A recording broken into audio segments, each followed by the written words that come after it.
Hello and welcome to episode 20 of the Squadcast, the official podcast of Glasgow Warriors. Thank you again to everybody for tuning in. We're back after a couple of weeks break, one of which was intended and one of which was a scheduling problem.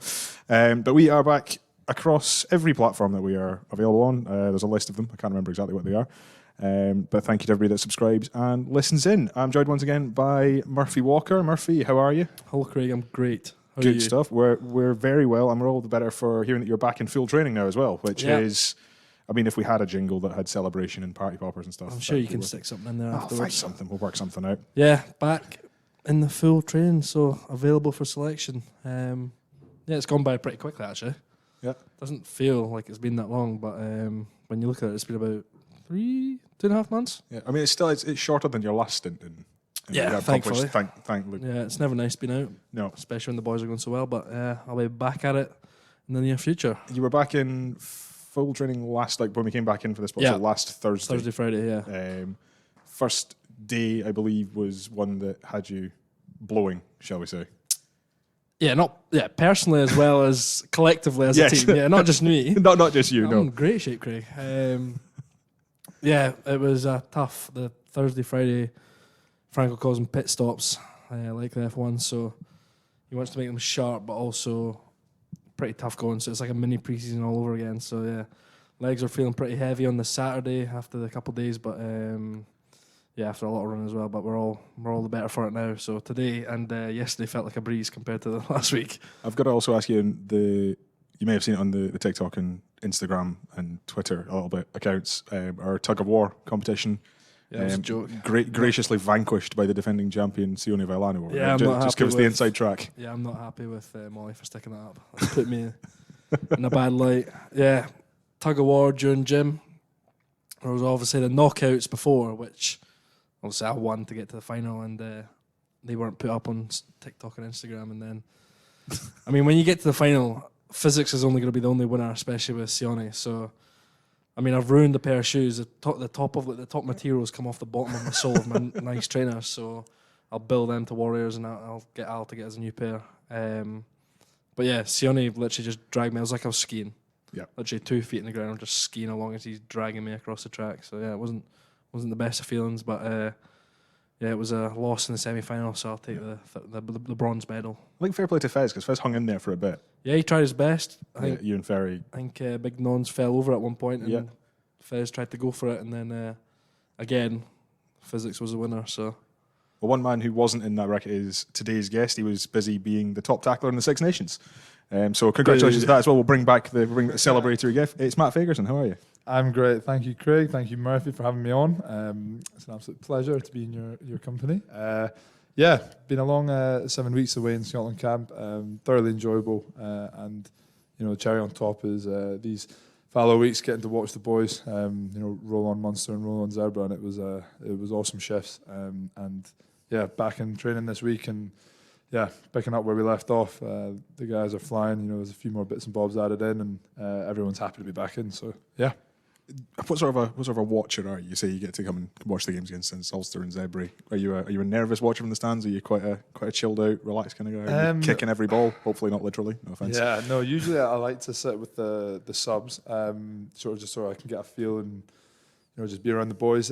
Zebra game, I was actually at the back with Xander and his daughter Iona, and my fiance Alex was there as well. We were just kicking at the back, and it was an absolutely quality game. Scotland turned out really well, very loud, and the boys put, was it 50? Was it 50? I probably wasn't that nervous in that game, and we watched the Ulster game in camp, and that was a huge one as well. So. I think it's more of an event when we watch it in camp, to be honest, because everyone is in the team room. We've got snacks, we've got things, everybody's on the sofa being backseat commentators. So, anybody in particular that's good? I know we're diverting into Scotland side rather than Glasgow Warriors here, but anybody in particular that might be a good post-rugby commentator? Who's the one that's always in your ear when you're in camp watching that? Faraz Brown likes to chuck in a few cackles here and there, but... All positive or...? For those of you who know Fraz, he's extremely positive. I think he'll be quite good in that if he goes into it. Nice. Favourite moment of camp or games or any of the games or anything? Favourite moment? Probably the Wales game. Probably the final whistle. Got a bit emotional. come so close a couple of years ago at home to them, and came off the pitch last time we played them away, and I never really put my best foot forward against Wales, and it was such an awesome game. Everyone was on the same page, and we won by 30 odd points, and it was a huge start to the Six Nations. So that was definitely a great result and a very special moment. I mean, we can't let you off without saying that you did score a wonder try from about 65 metres out against Wales as well. Oh, it was huge. I don't know how I beat so many defenders, and you did managed to get under the post. Yeah, did you not see it? Final score of the game. No. No? When? Yeah, it was about 60 metres. That's a lie. I actually don't remember this. It was a joke, man. If it was the last try of the game and I fell over the line from about 2 metres out. I knew that. Finn, but I didn't even know you scored. Finn ripped it over the top. Yeah. That was my favourite time. But we're not here to talk about Scotland. We're here to talk about the mighty Glasgow Warriors. Indeed. So Introduced by Craig. Introduced by Craig. It's been a long day. It has been. Sorry. You've got a quick reminder for everybody who has either never listened to the Squadcast or is a first-time listener. Donkey Weir, if you're out there, hopefully you're still now listening to us. Second time listening. In front of Matt, we have a hat full of Squadcast scenarios on little bases of paper. Matt has already pulled out about 40, so we're going to race through these. And your job is basically to make sure that everybody listening is entertained and feels like they've got good value for the massive amount of money they've paid for listening to this. By the way, you've been requested by several people. You are one of the most requested people we've ever had on the Squadcast. Right, don't tell them that. Jeez, my head just blew out my hat. Okay, right. First slip of paper, and this is a fantastic one to start with. If you were here as a fan at Scotstoun, which stand would you want to sit in and why? I do love the fact that's the one question in that hat that doesn't relate to a teammate, and it's been pulled out first time. Yeah, I love it. Big it's a brilliant fan. one. I know my answer straight away. You go. Well, this has been asked before, but I've only ever sat in this stand. Main stand. Which is the main stand. Posh boy. But you hear great things about the East Stand massive and the West Stand. It's pretty rowdy as well. Got the trumpeter at the East. The masked trumpeter. Yeah, Where does he sit? Right there. Does Literally he? right there. Has he? Is he anonymous or has he got a name? No. He's known within a small group of people. Okay. Do you not know who it is? Like, I don't know who it is. No, but Are I you always joking? hear it. okay. But, yeah. My favorite stand is the East Stand because they are so loud, and like you watch it when Hugh scored his try against the Stormers and Seb scored down there as well. Like they jump on everyone and they've always got a chant. I remember years ago Nico Matuella had a chant and it was phenomenal because he used to make line break after line break. So that's pretty unanimous. The East Stand, I think, Is not the loudest and rowdiest. But this wee room, would you do this wee room for the game? Bothy? The Bothy is fantastic. You've got clear windows, comfy seats. Warmth. Yeah, I wonder how much you'd have to pay to get in here. Oh. Have you ever had a fan chant, just coming back to fan chants? Has anybody ever done a fan chant for yourself? A fan chant? Yeah, fan I song. think they had one for Xander. I can't remember if they had one for Fagerson. We don't score a lot of tries. Maybe that's something for the fans to conjure Sure, there's up. one out there. We'll have some mass trumpeter. He's got like hymn sheets. Does Yeah, he? he does. I do. You will have one somewhere. I've seen them on Twitter every now and again. Yeah. If you've got suggestions, feel free to DM Matt on Instagram. No, maybe don't do that. That's a terrible idea. You can do that. You might get a reply. You might not. See how good they are. Murphy, who is the best singer in this squad? I'm still going to go. I'm going to double down on what I said before in a previous Squadcast. I'm going to say Hugh Jones. Yeah. He's up there. I still need to track down. I haven't actually spoken to you since the episode went out, but I do need to track down whether or not Living La Vida Loca. we get a repeat Who performance. do you at think, one point. Matt? Yeah, that's a tough one. Hugh didn't come to mind. I haven't heard him sing a lot. Well, you would have heard him sing at the Christmas social, but I think he took an early night home. I definitely didn't. No, I do remember that. Do you remember, what did he sing? He sang Green Day, Holiday on the karaoke. Yes, I will go with Hugh Jones as well. Okay. Because it was copy me. No, I know, but see, I remember at the time. I have heard this. I'm going to change it up. Best forward. Best forward. Tom Gordon. Oh, really? Great voice. That's a lie. The first name that came to your head. Best mate. What about yourself? Got to go to you? Do you Well, back Xander yourself? used to be what? The wee hymn boy, wee choir boy. Yeah, I did. Your younger brother's a good musician. You're Surely. fantastic. Nathaniel Fagerson, by the way, it's on TikTok. He sings and he plays the guitar. He makes his own music. So Nice. if you wanted to hear him sing, hit him up. So did he take all the musical genes, or is there some left for you at all? Oh no, I mean I dabbled here and there. I was never that good with singing, and I used to play the oboe. So yeah, I probably musical talent wasn't my forte. You do it at school? Yeah, did all at school. Yeah. What did you do at school? You played it? Yeah, the oboe. I played the oboe at school. Who was your teacher? I had. Yeah, So- liar. so- Right, no, next I'm question. serious. It was at. You can cancel that. Right, we're on to the next one. Who is the squad's biggest prankster? Oh, we've not had this one for a while. Yeah, prankster. Who do you think, man? Guessed Fagerson. Yeah, There's one There's a lot of obvious- character. Yeah, there's one obvious, like an obvious answer. That Yeah, tends well, to- Wilson's the Yeah. obvious answer. because he's all over um, TikTok now. He's Yeah, content creating. I reckon Wilson does more TikToks than days in Scotland. But no, yeah, he's actually quite hilarious on them, and he has a few good pranks. But everybody pranks each other, to be honest, don't they? All the little small things. Scaring each other is a good one. Yeah, Lewis Bean's quite a good prankster, actually, isn't he? He loves to, I don't know what you would use the term as, but scanty. You know, when you pull the shorts down. Oh yeah, He's a yeah, he does that. big fan of that, especially to the younger guys, like Fez.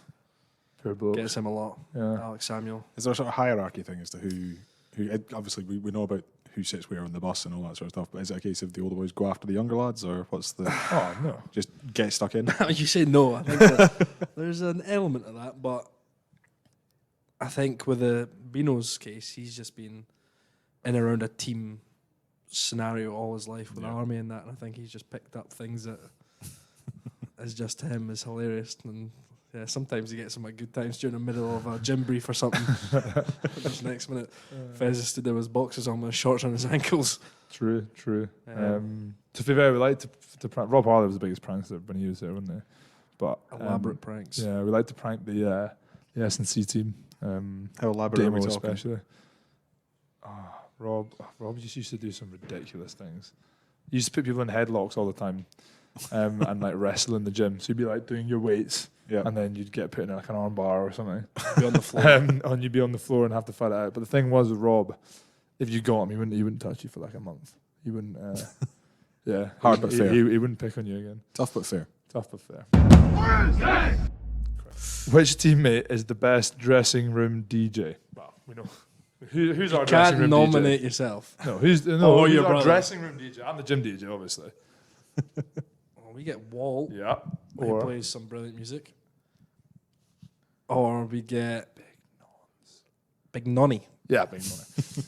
Yeah, And you get quite a lot of Islander songs, shall we say? yeah, you get a lot of Tongan music, which is quite nice. It's got a great beat to it. He always puts it on when boys are going in the shower, but Tell you what, we've had a member of the team banned from going on the speaker. Oh no. Lucio. Oh dear. He's been going on the speaker during gym and literally playing any Spanish song he can find.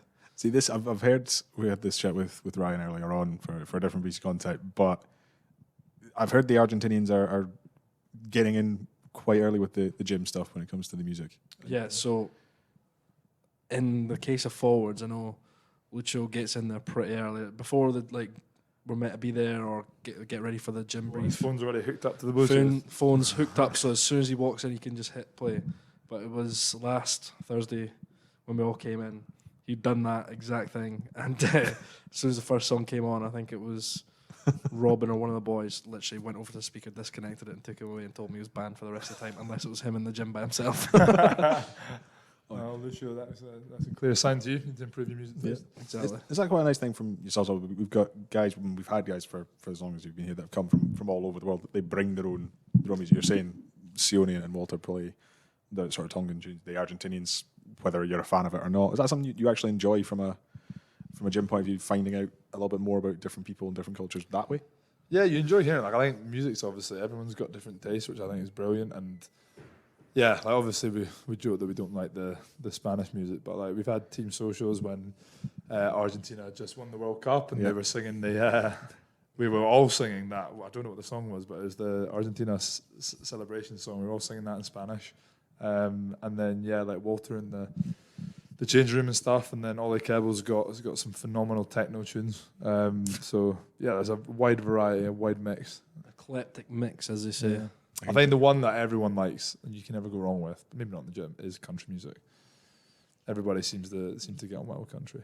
It does seem to go down well. Yeah, particularly with sort of like one memory I have from after the Perpignan game, Murphy was Jack Dempsey singing along to Wagon Wheel, which is not a combination I ever thought. I don't think. Have you ever heard Demo speak in the gym? Not really. He just grunts every now and again. But yeah, no. He actually, funnily enough, is a very good singer. Yeah, yeah, really. He doesn't know that many songs off by heart, but he did one for his first cap, and he's actually a very good singer, which caught me by surprise. What did he sing for his first cap? See, that's a fantastic question. It was it was a classic though, but I can't remember. Wagon Wheel by any chance? It wasn't Wagon. Could have been. Probably. Right, next question. Who is the first to leave on a squad night out? Matt Fagerson. Who dogged himself in for this? Who was it? Was it Nons? Like Nons? No, it was. Yeah, it was Nons. He said that he would be one. Well, he said that he's one of those guys that'll be. You'll go ghost mode and then straight away to the chip in home. Yeah, it's tough. Like you get obviously all the guys some of the guys travel from Edinburgh, so if one of them is driving, they'll probably leave the social a little bit early. I don't think anyone really leaves, to be honest. Maybe always sort of go in drips and drives after thingy, but team socials are good crack. George Horn's a great organizer. Yeah, we had a small one. Did you come? No, you didn't, Matt. Did you? No, I was injured. Yeah, no, you weren't. I wasn't actually, but I was ill. And I thought, you know what, this will not look good. Any more excuses you want to try? I pitched. It was abducted by aliens that week. Yeah, exactly. Walking his pet fish or something. Yeah, the house caught fire. Touchwood. Had to put it out. Or he lost his dog, like he did.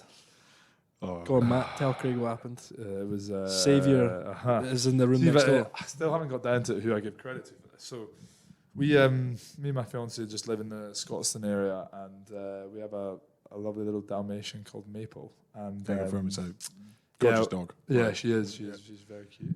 We had our tilers were in, and they were tiling our splashback in our kitchen. And long story short, they left the front door open, and Maple has obviously been a bit spooked by them, bolted out the front door, across the road, and into Scotstoun. So I get like 3 minutes. I'm currently in training in Scotland camp, so I'm in doing the forwards units in Scotland camp.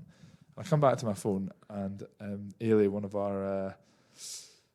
our staff at Scotland, who she does loads of organising, but she basically came over to me and was like, Matt, do not panic, but the dog has ran away.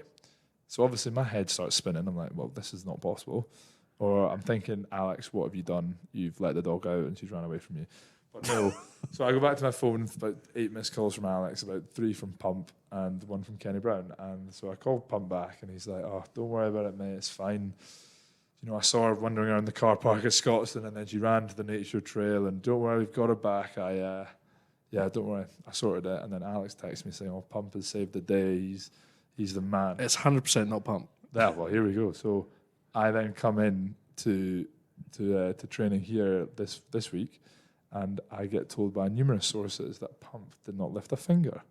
He was outside shouting to the dog wouldn't come to him. He just points. He just Stuart directs. Dow and Kenny Brown came back apparently covered in mud and with the dog in their arms, and Pump said, oh, don't worry, I'll take it, and took it. So then when Alex arrived, she thought Pump was the saviour.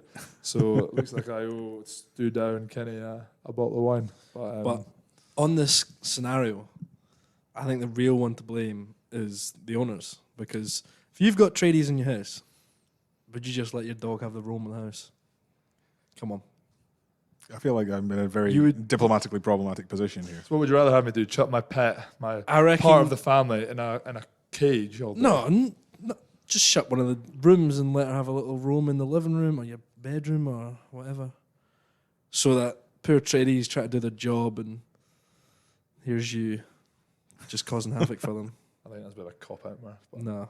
We'll let it slide. I We'll disagree. let that one slide. We'll let the listeners decide on that one. Decide. Right. Which teammate has the best hidden talent? Now, this is going to be interesting because every time we've asked this, people will get stumped. So, do you have anybody that comes to mind for you straight away from a hidden talent? Do you have a hidden talent? No, I don't have a hidden talent. Well, apparently you play the oboe, but there we go. I used to play the oboe. tried to play the guitar in lockdown. Got 2 weeks in, canned it. Hidden talent. No, I'm stumped. No. I'm honestly really stumped. Because usually something like that would pop into my mind. Yeah, there'd usually be one person. Yeah. But Anybody I feel past like or we present? don't know. Like, I feel like nobody's admitted to a proper hidden talent yet. Yeah. That we would know about. No. We learned new things. Like we learned that Hugh was a very good singer at that night, obviously. Yeah. But I wouldn't say that's a The way that I'm hearing stories about Hugh singing, I don't think that's hidden very long. No, I think that's a no, full-on no, I showman. think that's got to come out every social now. Surely. Yeah. Surely. We'll see how he feels about that. Right, well, that's a stump. We're on to the next one. Your tour guide around Scotland is the first person to come up on your Instagram stories. Who is it? Who is it? So go on to your Yeah, Instagram. so whoever usually just like your top first Instagram thingy, or like when The first on my Instagram story is my tour guide. Oh, it's actually Alex. Is it? Alex is my it's gonna be my tour guide around Scotland. I mean, I think you That's not great because she's a very slow driver, so it might take us a few months to tour Scotland. See the size, you'll be fine. I know as soon as you go home, you're going to apologise for what you said before she's even listened to it. I mean, I'm gonna have to. I've put my foot in it a few times. Haven't I? which teammate's the first one on there so you can save the day and not have to throw Alex under the bus for that one? All right. Okay. My first teammate on this is See if this turns out to be you, Murph. clearly. I Nah, well, don't I've currently got nothing up. know. So. I like all you guys because I can't find it. Reese Tate. All right, okay. Reese Tate is going to be my tour guide apparently. Show you the border. The borders, Reese's wrong, roughly. Yeah. Down Hoyt. Where is he doing? He's at Doncaster at the minute, isn't He is down there. Yeah, well, Seems to be he's ripping doing it. really. Yeah, he's doing really well. Yeah. Starting lots of their games. So yeah, Reese. I don't know how much chat to get out of Reese in the car. Well, just tell we can divert on this a little bit. Obviously, you play in the same position, give Yeah. or take, as Reese. Just tells a little bit about him. Obviously, he's down in the academy. People have seen him play for the 20s. He's now down at Doncaster. Not seen him out playing for us yet. I don't think he played in the pre-season game up in Inverness. No, he didn't. But he did play in the. We had an A game here against the 20s. the 20s, the Vipers, against the 20s, and Reese actually played really well. Played that. That was before he went down Doncaster. Reese is a young boy, obviously captain 20s, and came into the setup, and he works really hard in the gym. He's worked really hard on his fitness and his Bronco scores, and he's done really well on that. So yeah, it's just good to see him getting some regular game time down there and playing so well. And I'm sure when he comes back up here, he'll contribute to the rest of the season. Do you remember, I think, last season before Reese kind of signed anywhere when he came in to do his little trial? No. Do you not remember that? What did Reese do in his trial? Reese came here to do a wee trial last season with another player who's at Edinburgh, Harry Morris. The pair of them came here to train for 2 weeks, I think it was. And we're doing one of those drills it's like hit a bag and then you go like, not tackle somebody, like one low, one high, and you just you go like 80%. You don't. You don't fold them, but no. put a bit of a shot in. Yeah, you do enough. Show intent. And he hits the bag, pops up, comes back. Wilson's carrying into him and somebody else, and Reese just flips him on his head. Flips Wilson on his head. Yeah, One of the most capped player at Glasgow Warriors, and he flips him on his head. everyone was like, oh, okay. Bar Rob Harley, obviously, but club legend, and that was his trial. That was like his trial week Wow. being here, and he put a fair impression on some of the coaches, and then ended up signing his academy deal here. So Yeah, quite right. maybe it Clearly works. Yeah. Maybe it works. Maybe it does work. Go So bigger. if you How do him and Wilson get on now? I think they're pretty friendly. I think he told him, said his sorries. Oh, okay, shook hands. Go. That's the best thing about it. This is the last one. Oh, well, we've actually had a few of these in recent times. So this is interesting. Who is the next player to become a coach? So we've had Pete Horn, Yep. obviously, which he's doing a fantastic job in the The contact. other Pete. Peter Murchie, who's doing a great Bomb job in the defusal defence. expert. Yeah, exactly. He was a what's the opposite of an open gate? He was gate. he was the final line of defence throughout his career, and he was exceptional under the high ball. So he slots in that role really well. We've actually got a full house of coaches that we're from with us. Obviously, Al Franco. Dickinson. Franco used to play. Yeah. Franco still gets involved. Al Dickinson, Al Kellogg, Nigel. Where did Nigel play? Nigel was with Connacht for years. Was he actually? Yeah. Played for Ireland A. I don't think he ever got a full cap, but he played for Ireland A a few times. I know he coached Ireland 20s. I didn't know he played. Super. Yeah. There's a clip I remember doing the rounds that people tried to ask us to find on YouTube and it doesn't exist, but Nigel apparently scored a try by assisting somebody else with his head once. Like it was a set move. Well, he's not. It was past. He's not blooming brought that into training yet. Keep your eyes peeled. Yeah, exactly. We've clearly got something up our sleeves coming the finals weeks. If you get pulled in for a meeting with Nigel on Thursday or whenever the next I'll know what it's what's coming. Yeah, exactly. Line out, peel, head this forward. To hit the ball anyway. It's called the 5-man headshot. I reckon it will be either Fraser Brown, obviously very knowledgeable at scrum time and at line out time, or the other obvious one, Murphy. I was going to say Richie Gray. There it is. Yeah. That was one of my answers in a previous Squadcast as well. Yeah. Just why do you think Richie would become a? I mean, he's currently pretty much our coach of the line out here already. So Hey, don't tell Franco that. Yeah. And it's good being player led. I think Richie's obviously, I've said it before, he's learnt a lot being Lions, and when he was in France and then Scotland and playing here. So he's got heaps of knowledge about the line out. But I think another obvious choice is Gog. He loves rugby. I can't ever see him doing anything else but rugby. Really? He's actually quite smart. I'm fairly sure that George has got a degree. But he helped out with Ayrshire Bulls. Yeah, he did, yeah. Coaching their attack and whatnot. So it wouldn't surprise me if we saw Gog. But both the Horns are just so passionate about the game, and their attention to detail and the work they put in is it's crazy, isn't it? So. I just think it's the competitiveness and the Horns. Because Pete's done it, Gog probably just wants to do it now but better, just to create that competition. Just put that knife in the heart. Yeah, exactly. They get on so well. But yeah, you're right. I think George is a great choice as well. Just rewinding ever so slightly to Richie. Obviously, we're a week on from announcing his contract renewal with us. It was great. Huge to have us around for. Show for me the money. Yeah, just talk to us a little bit about what Richie's like to play with. Obviously, second spell with Glasgow, as Murphy's touched on. He's pretty much done it all. Talk to us a little bit about what he's like as a teammate. As a young lad, what do you think? He's Mark? been, especially to like the likes of Alex and Max in the academy, he's been like massive for their growth. And not only, like I say, does he run the line out here with Scotty, he's also playing probably some of his best rugby he's ever played in the form of his life. And you saw a lot of fans over the Six Nations were saying that he was one of our best forwards. So I think it's credit to him because he's obviously worked hard. And his game's changed in such a short spell. Like, it hasn't taken him a full season or whatnot.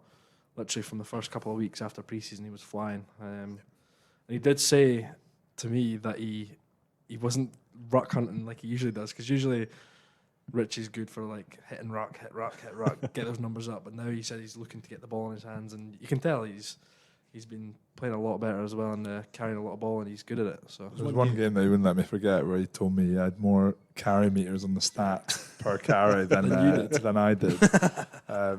But no, yeah, I'd just like to echo what Murphy said. He is playing the best rugby, I reckon, of his career, and he don't want his head to get any bigger when he comes back in. But he takes his prehab and his rehab so seriously. He puts in the work in the gym, and as Murph said, he's well looked after though. Yeah, well, he is. Yeah, if he has a tough weekend, obviously he doesn't train. He'll have a nice slow Monday. I mean, obviously he doesn't Feet train, up, cigar, train Mondays, whiskey. but when you're 45 years old, you've got to you've got to help out guys. But he puts in a lot of work, and the boys love having him around. So to have him for another couple of years is it's awesome. Definitely one to look forward to seeing over the next couple of seasons here at Scotland. And that is a pretty decent way to finish episode 20 of the Squadcast. Matt, thank you very much for joining us. We'll see you back out there at some point. Thank you. Thanks guys, really appreciate it. Murphy, a pleasure as always. We'll see you next week. Yes, you will. And we'll see you next week as well, Warrior Nation. Bash. In the meantime, I've been Craig Wright, he's been Murphy Walker, he's been Matt Fagerson, and this has been the Glasgow Warriors Squadcast.